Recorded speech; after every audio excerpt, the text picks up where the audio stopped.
السلام علیکم، میں ہوں معاذ۔ ناول کے جہان میں آپ سب کو خوش آمدید۔ پچھلی قسط میں ہم نے پڑھا کہ کس طریقے سے تالیہ جو ہے اسرا کے میوزیم جاتی ہے اور وہاں پہ اس کی ملاقات فاتح سے ہوتی ہے اور وہ وہاں سے جلدی سے نکلنا چاہتی ہے تو فاتح کا باڈی گارڈ اس کو پہچان لیتا ہے اور اس کو روکتا ہے، جس کی وجہ سے وہ ایک دم پریشان ہو جاتی ہے اور وہاں سے جلدی سے نکل جاتی ہے۔ اب آگے پڑھتے ہیں۔ باپ سوئم شکار باز۔ اس نے دیکھا گھنا جنگل ہے، اونچے درخت، جھاڑیاں، کہیں بلندی کہیں نشیب، اور وہ دونوں بھاگتے چلے جا رہے تھے۔ تیز سانس لینے کی آوازیں، ہانپتے ہوئے بار بار گردن موڑ کے پیچھے دیکھنا اور اندھا دور دوڑنا۔ وہ خود کو واضح دیکھ سکتی تھی، الجھے بکھرے آدھے بندھے سنہری بال، چہرے پہ مٹی اور زخموں کے نشان، ڈھیلا ڈھالا سا لباس پہنے وہ بھاگتی جا رہی تھی۔ کتوں کے بھونکنے اور غرغرانے کی آوازیں تعاقب کر رہی تھیں۔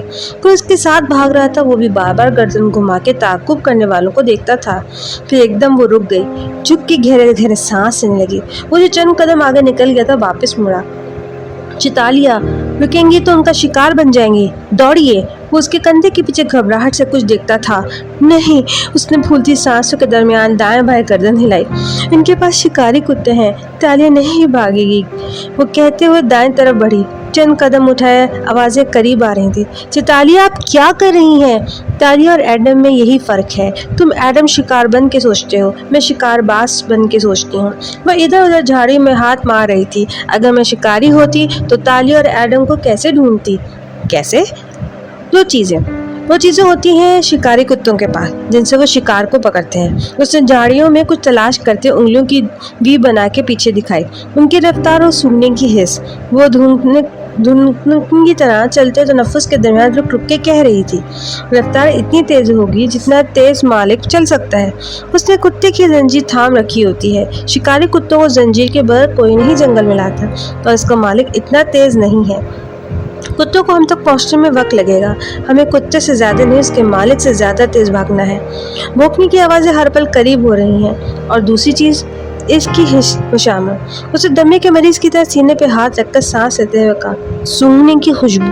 پھر چند پتے توڑ کھینچے، کالی مرچ کا پودا، اور وہ دیکھو، بازو لمبا کر کے درختوں کی طرف اشارہ کیا۔ پھر شہتوت کا درخت، منگکدو، انڈین شہتوت۔ ان کی خوشبو کتوں کے لیے ناقابل برداشت ہوتی ہے، وہ اس بو کا تعاقب نہیں کرتے۔ ان کو خود پہ مل لو ایڈم، ہم شکاریوں سے اور کسی طرح نہیں بھاگ سکتے۔ یہ سب آپ کو کس نے بتایا تالیہ سے؟ وہ دم خود کھڑا تھا۔ تالیہ نے زرد چہرہ اٹھا کے نکھال سے اسے دیکھا۔ کسی نے نہیں، میں خود شکار باز ہوں بیوقوف، وہ کہہ کے درخت کی طرف بڑھی تھی۔ کتوں کے بھونکنے اور غرغرانے کی آوازیں بلند ہو چکی تھیں، وہ قریب تھے، بہت قریب۔ آپ تنگو کامل کی ملازمہ ہیں نا؟ تالیہ مراد اپنی جگہ بالکل سن کھڑی رہ گئی۔ آپ کے بال فرق تھے، حلیہ بھی، مگر آپ وہی ہیں نا؟ اس دن آپ نوکرانی کیوں بنی ہوئی تھی؟ اس کے انداز میں سادگی اور تعجب تھا۔ تالیہ کی رنگت گلابی پڑنے لگی۔ لمحے بھر کو وہ اپنی جگہ منجمد ہو گئی، چل ساکت۔ پھر دادن کی آواز کان کے آلے سے چنگھاڑی، یا اللہ، یہ کون ہے؟ اس نے کیسے پہچانا؟ تالیہ بھاگو یہاں سے، میں کار گیلری کے دروازے تک لاتی ہوں۔ وہ لمحہ گزر گیا اور ہرنی جیسی آنکھوں والی لڑکی نے لب بھینچ لیے، بھویں اکٹھی کیں اور 4-5 قدم قریب آئے، یہاں تک کہ وہ ایڈم کے عین مقابل آ کھڑی۔ سوری، مجھے سنائی نہیں دیا، کیا کہا آپ نے؟ ہر آدھی جھوٹے کی طرح اسے جواب سوچنے کے لیے وقت حاصل کیا۔ میں کہہ رہا تھا کہ اس دن فاتح صاحب کے ساتھ آپ کی طرف آیا تھا۔ آپ تنگو کامل کی ملازمہ ہیں نا؟ وہ بلا کسی ڈر جھجک کے سادگی سے پوچھے گیا۔ عام سے چینی نقوش کا نوجوان اور اس کی سادگی تالیہ کے ماتھے پہ بل پڑے۔ کون ہو تم؟ دان فاتح کے ملازم؟ جی میں، ادھر آؤ تم۔ اسے ایک دم چہرہ غصے سے لال بھگا کر کے چٹکی بجا کے باڈی گارڈز کو اشارہ کیا جو اسرا کے آفس کے سامنے کھڑے تھے۔ پولیٹیکل سیکرٹری نے اس طرف دیکھا تو چونک گیا۔ ایڈم کے سامنے کھڑی طرح دار امیر سی لڑکی غصے سے اسے بلا رہی، وہ پریشانی سے اس طرف دوڑا۔ کیا مسز فاتح اس طرح گیلری مہمانوں کو بے عزت کرتی ہے؟ سوری میم، کیا ہوا؟ میں ابھی مسز اسرا کی چیریٹی کے لیے ایک بڑی ڈونیشن کی کمٹمنٹ کر کے آئی ہوں، اور باہر کھڑا یہ باڈی مین مجھے روک کر کہتا ہے کہ تمہاری شکل ایک بدسور غریب ملازمہ جیسی ہے۔ یا اللہ، یا اللہ! اس نے ہونٹ گول کر کے سانس باہر نکال، اپنے ہاتھ سے چہرے پہ پنکھا چلا جیسے ایک دم اس کا شوگر لو ہو رہا ہو۔ एडम का दिमाग भग से उड़ गया। शिट से होकर सेक्रेटरी को देखा। नहीं, मैंने ये नहीं कहा, मैं तो कह रहा था कि तंगू काम है। ये क्या चीज पाल रखी है मिसेस असरा ने? हाँ, नजाकत भरे गुस्से से चला। क्या मुझसे कोई गलती हुई थी जिस तरह मेरी तौहीन की जा रही है? ये रखो कार्ड और मिसेस असरा को कह देना कि मैं इससे ज्यादा बर्दाश्त नहीं कर सकती। या अल्लाह या अल्लाह, उसने कलश से कार्ड निकाल के सेक्रेटरी के मुंह पे फेंका और मुड़ गई। बारीक हील से चलती वो राहदारी में आगे बढ़ती जा रही थी। सेक्रेटरी घबरा के उसके पीछे दौड़ा। मैम रुकिए प्लीज, आप मत जाएं, मैं माजरत करता हूँ, बल्कि एडम आपसे खुद माजरत करेगा। मैम सुने तो। मगर वो हाथ झिला के उसको दफा होने का इशारा करके तेज तेज सीढ़ियाँ उतरने लगी। अभी तक खुद को हाथ से पंखा झल रही थी, जैसे नाजुक अंदाम तबीयत पे ये सब बहुत गिरा गुजर रहा हो। सेक्रेटरी ने बेचारगी से जिताते देखा, फिर पलटा और किसी भूखे शेर की तरह एडम की तरफ आया। वो अपनी जगह हैरान परेशान कर रहा था। तुम्हें समझाया था ना मैंने कि अपनी हद में रहो। नहीं सर, मैंने उनकी शिक्ल का तो नहीं कहा। या अल्लाह, मैं तो कह रहा था कि जो उनकी मुलाजमत थी, और अब बकवास बंद करो। सेक्रेटरी ने जोर से उसको कंधे से पकड़ के पीछे धक्का दिया तो एडम का चेहरा सुर्ख हुआ, मगर उसने जब से मुट्ठियां भींच दी। सर आप ज्यादती कर रहे हैं। तुम्हें तो अब मैं बताऊंगा कि ज्यादती के मायने क्या होते हैं। वो आंधी तूफान की तरह अंदर लपका। ऑफिस में वो तीनों इसी तरह खड़े थे। असरा बरहमी से कुछ कह रही थी। इसके यूं मुदखल होने पर उस तरफ मुतवज्जो हुई। मैम, वो जो मिस यहाँ से अभी गई हैं, वो कार्ड वापस कर गई हैं। बहुत गुस्से में थी। क्या? जहाँ असरा का दिमाग भग से उड़ गया, वहीं ऐश तेजी से सीधा हुआ। क्यों, क्या हुआ? फातिह मरकजी कुर्सी पे बैठा था, बिना किसी तासुर के सेक्रेटरी को देखे गया। एडम ने उनसे बदतमीजी की, उनको रोक के उनके जुमले कसे। वो उस तौहीन पर बुरा मना के चले। एडम कौन है? अशर ने अगवारी से टोका। अब्दुल्ला की जगह जो नया लड़का है, जब से आया, बॉस के हर मिलने जुलने वाले से फ्रैंक होने की कोशिश कर रहा है। उसको मुस्तकिल नौकरी चाहिए, इससे शायद कॉन्टैक्ट बनाना चाह रहा है। लेकिन इन खातून को भी यही कहा होगा, फिर उनके इनकार में उनसे बदतमीजी कर बैठा। उफ, बुलाओ उस एडम को। असरा गुस्से से चिंगाड़ी। मैं उसके साथ इतनी मेहरबान रही और ये मेरे क्लाइंट्स को भगा रहा है। तुम हौसला रखो काका, मैं देखता हूँ। अरे तुम बैठो, मैं हूं ना। अशर ने चेहरे को जल्द हमवार कर लिया, उसे तसल्ली देता बाहर निकला। सेक्रेटरी उसके पीछे लपका। असरा ने बेबसी से फातिह को देखा तो उसने हल्के से शाने झुका दिए, जैसे कह रहा मैं मामले से वाकिफ ही नहीं तो क्या करूं। बाहर तमाम गार्ड्स मौजूद थे। एडम परेशान सा उनसे अलग खड़ा नजर आता था। अच्छा स्पॉट चेहरे के साथ चलता उसके सामने जा खड़ा हो। तुमने मिसेज असरा की मेहमान से बदतमीजी की? नहीं सर, मैंने बदतमीजी नहीं की, सिर्फ ये कहा था कि मैंने उनको तंगू कामिल के घर। अरे वाह, तुम में तो बहुत हिम्मत है। क्या इसी लहजे में तुमने हमारी मेहमान से गुफ्तगू की थी? वो तो तेजी से फनकारे कि एडम का सांस रुक गया। वो पलक तक ना झपक सका। सामने खड़ा कीमती सूट में मलबूस एक ताकतवर आदमी उसको सुलगती नजरों से देख रहा था। एडम को पहली दफा खौफ महसूस हुआ। कितने दिन रह गए हैं तुम्हारे काम को खत्म होने में? 6 दिन सर। सेक्रेटरी गर्दन आगे करके तेजी से बोला। क्या मैंने तुमसे पूछा है? अच्छा ने एक तेजी ने कहा। उस पर दाढ़ी तो गड़बड़ा के पीछे हो गया, फिर वापस एडम की तरफ मुतवज्जा हुआ। तुम इन खातून से अपने रवैये की माफी मांगोगे, सुना तुमने? रमली उसे तहकुम से अपने चीफ ऑफ स्टाफ को आवाज दी। उधर उमर ऐनक वाला रमली पीछे ही खड़ा था, फौरन आगे आया। बॉस, इन खातून का पता मालूम करो, फिर दावतनामे और उस बेवकूफ़ को लेकर उनके घर जाओ, और अगर ये लड़का माफ़ी मांगने से इनकार करे तो उसको घर भेज दो बगैर तनख्वाह के, और अब्दुल्ला को वापस बुला लो। मरमरी राहदारी की सारी यासिर एडम मोहम्मद की आंखों में उतर आई। उसे सर झुका लिया। अशर आगे बढ़ चुका था और रमली उसके साथ था। पीछे अब उसे पॉलिटिकल सेक्रेटरी की खड़ी खड़ी सुननी थी। इस लड़के के बारे में तमाम मालूमात लेकर आना, बैंक बैलेंस कितना है, शेयर्स किन कंपनीज में है, और सबसे बढ़कर कोई शोहर मंगेतर दोस्त वगैरह है या सिंगल है। अशर राहदारी में सब कदमों से चलता दबी आवाज़ में रमली को हिदायत दे रहा था। मैं बखूबी समझ गया बॉस। वो तेज से उसके कदम से कदम लाने की कोशिश कर रहा था। दातिन का कार का दरवाज़ा खोले गैलरी के बाहर खड़े थे। जब तालियां बाहर निकली, हवा से उसके सुनहरे बाल उड़ने लगे तो उसने सफ़ेद हैट सर पे रख लिया। माथे पे पल वैसे ही थे और आंखों की खपकी बढ़ चुकी थी। पर पिछली सीट पे आ बैठी तो दातिन स्टीयरिंग व्हील थामे दूसरे हाथ से मोबाइल पे बटन दबा रही थी। क्या कर रही हो? उसे कोफ से मुखातिब किया। मालूम करने की कोशिश कर रही हूँ कि हम किस थाने की हदूद में मौजूद हैं, ताकि जब ये हमें गिरफ्तार करवा के वहाँ भेजे तो मुझे पहले से पता हो कि यहाँ मेरा कौन कौन जानने वाला है। कार चलाओ दातिन, हम नहीं पकड़े जा रहे। तलखी से कहते हुए उसने दरवाज़ा बंद किया तो दातिन ने सर हिला के कार आगे बढ़ा दी। थाने से 10 मिनट के फासले में जब तक वो पुलिस को बुलाएंगे, हम मेन रोड क्रॉस करके आगे निकल चुके होंगे। داتن ریلیکس، ہم محفوظ ہیں، اور جب وہ ہمیں تھانے لے جائیں گے مین روڈ سے گرفتار کر کے، تو تمہیں سب سے پہلے میرا پہلا اصول یاد آئے گا کہ جب ہماری اداکاری کھل جائے تو تالیہ چک کے وہاں سے فوراً بھاگتے ہیں۔ تالیہ کے پاس ہمیشہ اگلا پلان ہوتا ہے اور میرے کان میں مت چیخو موٹی، وہ دونوں کانوں پہ ہاتھ رکھ کے جواباً چلائے۔ داتن نے لب بھیج کر اسے بیک ویو مرر میں دیکھا، وہ ڈسٹرب نظر آتی تھی۔ داتن دھیمی پڑی، یہ کون تھا؟ اس نے کیسے پہچانا؟ مجھے کیا معلوم، کوالالمپور اتنا بڑا شہر ہے، یہاں ہزاروں بہنوں کے روز بھیس بدل کے لوگوں سے ملتے ہیں، کوئی کسی کو نہیں پہچانتا۔ میرا تو حلیہ بھی فرق تھا۔ اس نے دونوں ہاتھوں میں سر گرا لیا، پھر چونک کے چہرہ اٹھایا۔ ضرور یہ کوئی خطرناک آدمی ہے جو داتن فاتح کے ساتھ جڑا ہے، کسی ایجنسی کا بندہ یا انٹرپول کا انڈر کور ایجنٹ۔ یہ ڈان فاتح کے باڈی مین کی جگہ 11 دن کے لیے آیا ہے۔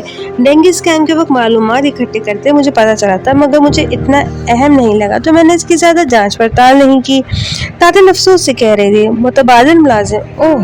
تالیہ چونکی۔ سارے بہروپی اور کرائے کے مقابلے متبادل ملازم بن کے ہی آتے ہیں۔ اس کی پوری چھان بین کرو۔ پھر آنکھیں بند کر کے کمپٹیوں کو سہلایا۔ مجھے کبھی کسی سے نے نہیں پہچانا، یا اللہ یہ مجھے کیسے پہچان گیا؟ مجھے اس کی اگلی پچھلی 7 پشتوں کا حساب چاہیے۔ داتن نے برا منہ بنا کے بیک مرر میں اسے دیکھا۔ پچھلی 7 نسلوں کا مل جائے گا، اگلی کے لیے خواب میں مستقبل نظر آنا ضروری ہے، اور معزز کے ساتھ یہ کام مجھے نہیں آتے۔ مگر وہ کھڑکی سے باہر دیکھتے ہوئے پریشانی سے بڑبڑائی، کوئی اتنی طرحدار امیر لڑکی کو یوں سرراہ مخاطب کرنے کی ہمت نہیں کرتا۔ اس نے کیسے کر لی؟ کیا چیز تھا وہ؟ ویسے تمہاری چوری شدہ زیورات بھی کسی کام نہ آئے، اس نے پھر بھی تمہیں ملازمہ بنا ڈالا، تم تو چپ ہی کر جاؤ۔ اسے دیکھ کر جل کے بولی۔ داتن آگے سے چمک کے کچھ کہہ رہی تھی، مگر ایک دم تالیہ کی نظروں کے سامنے اندھیرا چھا گیا۔ اسے زور کا چکر آیا تھا۔ جنگل، وہ دونوں بھاگ رہے تھے، تعاقب کرتے کتے، شہتوت کا تالیہ تالیہ۔ داتن نے کار آہستہ کی اور زور سے پکارا تو وہ چونکی۔ وہ گردن موڑ کے فکر مندی سے اسے دیکھ رہی تھی۔ کیا ہوا؟ کچھ نہیں، سر میں درد ہے۔ وہ رخ موڑ گئی، مگر دل ابھی تک دھڑک رہا تھا۔ کتوں کی آوازیں، کالے مرچ کی خوشبو، میں اور ایڈم جنگل میں کیوں بھاگ رہے تھے؟ وہ مجھے چیتا لیا کہ بلا رہا تھا۔ یا اللہ، اس سب کا کیا مطلب ہے؟ کونے دروازے کے ہتھ پہ رکھے اسے پریشانی ہتھیلی پہ گرا کے آنکھیں بند کر لی۔ ایسا دھچکا پہلی بار لگا تھا۔ آخر کون تھا یہ ایڈم؟ پولیٹیکل سیکریٹری کی اچھی خاصی جھاڑ سن کے اب ایڈم گیلری کے باہر فاتح کی کار کے ساتھ سر جھکائے کھڑا تھا۔ ڈرائیور اور دوسرے گارڈ بھی مستعد سے کھڑے تھے، مسخرانہ نگاہوں سے بار بار ایڈم کو دیکھتے بھی تھے۔ اسی اثنا میں فاتح باہر آتا دکھائی دیا۔ وہ سیکریٹری سے کچھ کہتے ہوئے پارکنگ تک آ گیا تھا۔ آدھے دن مسکرا رہا تھا، بال ہوا کے باعث اڑ کے ماتھے پہ بکھرنے لگے تو اس نے ہاتھ سے ان کی دائیں جانب پیچھے کیا اور کار کی طرف بڑھا۔ ایڈم کو کھڑے دیکھ کر حضرت معمول اشارہ کیا کہ وہ آگے بیٹھے۔ سیکریٹری نے فوراً مداخلت کی۔ سر، اس کو میں گھر بھیج رہا ہوں، اس نے ڈسپلن کی خلاف ورزی کی ہے۔ وہ جو اندر بیٹھنے کے لیے جھکنے لگا تھا چونک کے واپس سیدھا ہوا اور پہلے سیکریٹری پھر ایڈم کو دیکھا۔ کیوں؟ کیا کیا ہے اس نے؟ ایڈم کی نظر جھک گئی، رنگت گلابی پڑی، حلق میں آنسو کا گولا اٹک گیا۔ سر، جو خاتون مسز اسرا کی مہمان تھی نا، وہ ہیرس سوشلائٹ، اس نے ان کو روک کر بدصورت کہا ہے۔ وہ کافی خفا ہو کے گئے ہیں۔ دروازے پہ ہاتھ رکھ کے فاتح نے آنکھیں پرسوچ انداز میں چھوٹی کر کے ایڈم کو دیکھا۔ کیا وہ واقعی بدصورت ہے؟ مجھے نہیں لگی، مگر خیر۔ اس نے گہری سانس لے کر سر جھٹکا۔ اس شہر میں اس جیسی بورنگ پریٹی ویمن بھری پڑی ہیں، بیٹھو۔ ابرو سے اشارہ کیا تو ایڈم کی آنکھوں میں بے یقینی اتر آئی۔ میں بیٹھوں سر؟ سیکریٹری کی رنگت خفت سے اڑ گئی، جلدی سے بولا۔ مسز اسرا کافی خفا ہے سر، مجھے اس لڑکے کو ابھی گھر بھیجا ہے تاکہ یہ اپنے رویے کو، مجھے فلو ہے عثمان، اور ایڈم کے پاس ٹشو ہے۔ بیٹھو، میرے پاس تم لوگوں کی آفس پالیٹکس میں ضائع کرنے کے لیے مزید وقت نہیں، ٹھنڈی سی ٹپش سے کہا اور اندر بیٹھ گیا۔ ایڈم جو شل سا کھڑا تھا جھٹ سر ہلا کے بولا، جی سر، اور فوراً دروازہ بند کیا۔ پھر سیکریٹری سے نظر ملائے بغیر جلدی سے فرنٹ سیٹ پہ آ بیٹھا۔ دل ابھی تک دھڑک رہا تھا۔ کارزن سے آگے بڑھ گئی اور سیکریٹری تنوتے نظر سے گھورتا رہ گیا۔ یہ لڑکا ناقابل برداشت ہوتا جا رہا تھا، اس کا کچھ کرنا ہی پڑے گا، اس نے تہیہ کر لیا تھا۔ حالم کے بنگلے کی بالائی منزل پہ ایک ہال نما کمرہ تھا جس کی سڑک کو چہرہ کرتی دیوار شیشے کی تھی۔ اسے اندر چھن کے آتی کہ انہوں نے سارا کمرہ روشن کر رکھا تھا۔ وہاں قطار سے چند ایکسرسائز مشینیں رکھی تھیں۔ ورزش کرتے ہوئے سامنے پھیلے بنگلوں کی قطار اور ان کے پار دور اوپر نیلا آسمان نظر آتا تھا۔ मगर वो आसमान को नहीं देख रही थी, बस ट्रेडमिल के हैंड रेल पे दोनों हाथ जमाए बैल पे खड़े खड़े भाग रही थी। योगा के कपड़ों में मलबूस सुनहरी बालों को ऊंचे जोड़े में बांधे, जिससे गर्दन तले गोल चलने का निशान साफ नजर आ रहा था। वो पसीना पसीना खड़ी थी, आंखें खिड़की पे जमी थी, लेकिन शायद दिमाग के अंदर तक उलझी थी। उनमें बेबसी भरा गुस्सा हल्को ले रहा था। दफतरों से शीशे की दीवार पे अक्स दिखाई दिया। दातन अकब में खड़े कमरे के अंदर दाखिल हुई। ताली ने ना रुकी ना पलटी, इसी तरह ट्रेडमिल पे भागते हुए बोली, मालूम क्या तुमने कौन है वो एडम? किराए का कातिल, कोई जासूस, बहरूपिया?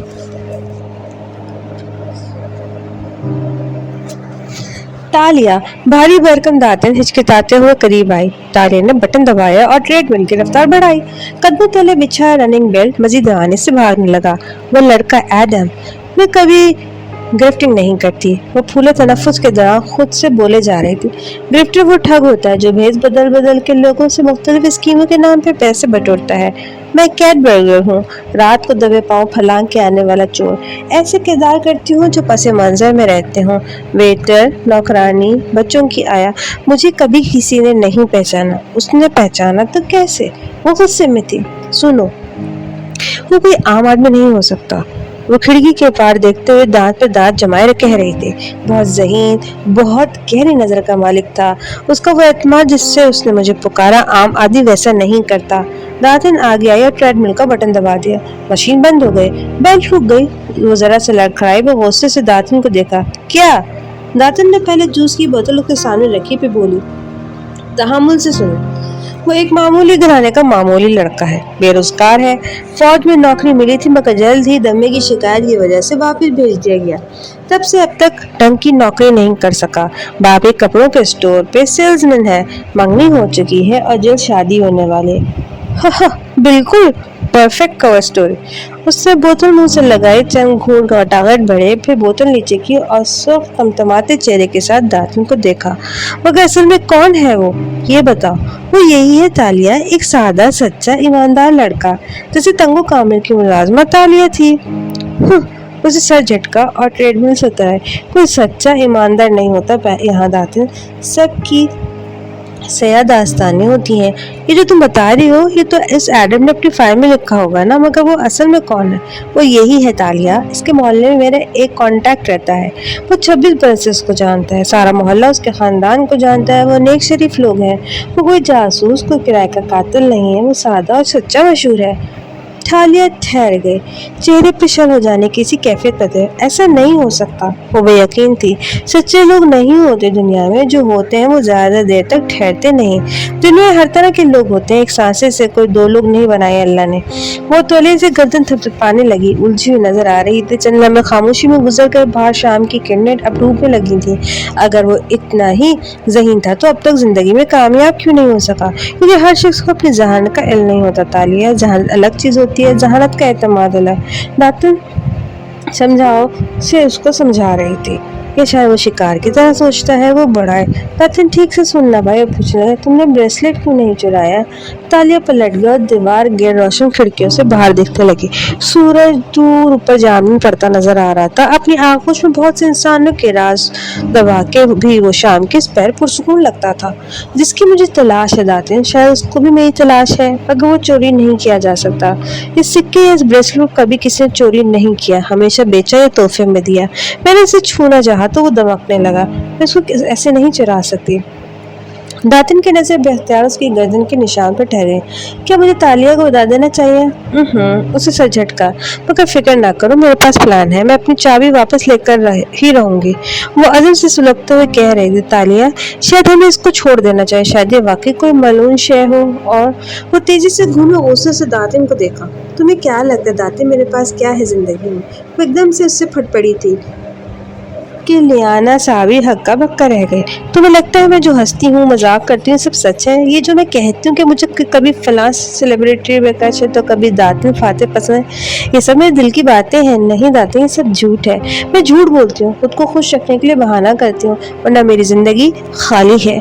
उसे दोनों हाथें दाएं बाएं फैला के दिखाई, जिनमें हवा के सिवा कुछ ना था। मेरे पास कोई रिश्ते नहीं है, कोई मुस्तकबिल नहीं। और दान फाते कहते कि तुम्हारी कामयाबियाँ क्या है, तुम्हारा टैलेंट क्या है? कहाँ थे उस वक्त ये तमाम मेंबर पार्लियामेंट जब मेरे शौहर ने मेरे जरिए मनी लॉन्ड्रिंग करवानी चाहिए थी? कहाँ थे कानून के दायरे जब मैं और तुम मलेशिया की सड़कों पे मारे मारे फिरते थे? हमारे पास खाने को कुछ नहीं था। हमने अजियत काटी है, भूख और मुफलिसी काटी है, और अब मेरी जिंदगी में एक ही ख्वाब बचा है। उसके बाद धीमी आंखों में आंसू के, एक छोटा सा जजीरा हो और वो मेरा हो, उसके ऊपर एक पहाड़ की चोटी पे एक किला हो और मैं वहाँ हुकूमत करूँ। जजीरे के लोग मुझे चोर ना समझें, वो मेरी इज्जत करें। हाँ, वहाँ मैं सच्ची ईमानदार बन के रह सकती हूँ, मगर इस शहर में शायद कभी नहीं। मुझे अपनी ज़िंदगी की सारी खुशियाँ, सारी दौलत इन अमीर लोगों से हासिल करनी है दातिन। मैं गरीबों का माल कभी नहीं चुराती हूँ, सिर्फ इन अमीर लोगों से लेती हूँ जो पैसे को मिस नहीं करते। मैं लोगों के दिल नहीं दिखाती और वो कहते तुम्हारी कामयाबियाँ क्या हैं?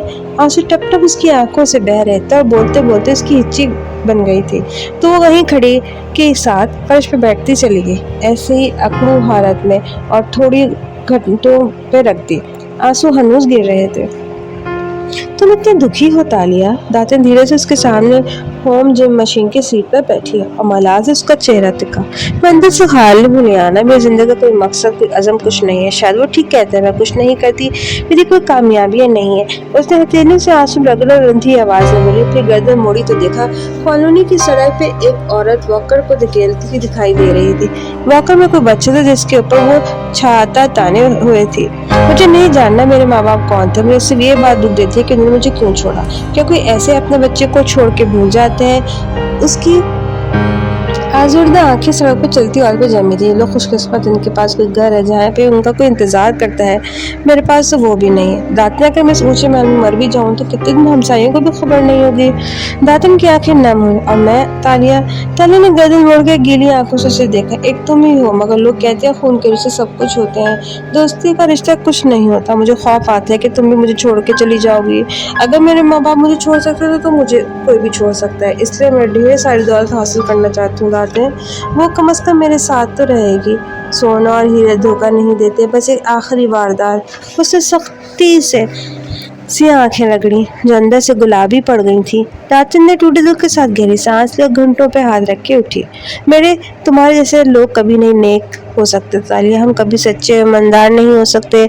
उसका चेहरा बुझा बुझा सा था। वो पलटी और धीरे धीरे कदम उठाती कमरे से निकल गई। तालिया ने चेहरा घुटनों में दे दिया, आंसू फिर से बहने लगे थे। दातिन बाहर सीढ़ी पे बैठ गई, उसकी आंखों से भी आंसू टूट टूट के सिया चेहरे पे फिसल रहे थे। शाम धीरे धीरे तारीख होती गई।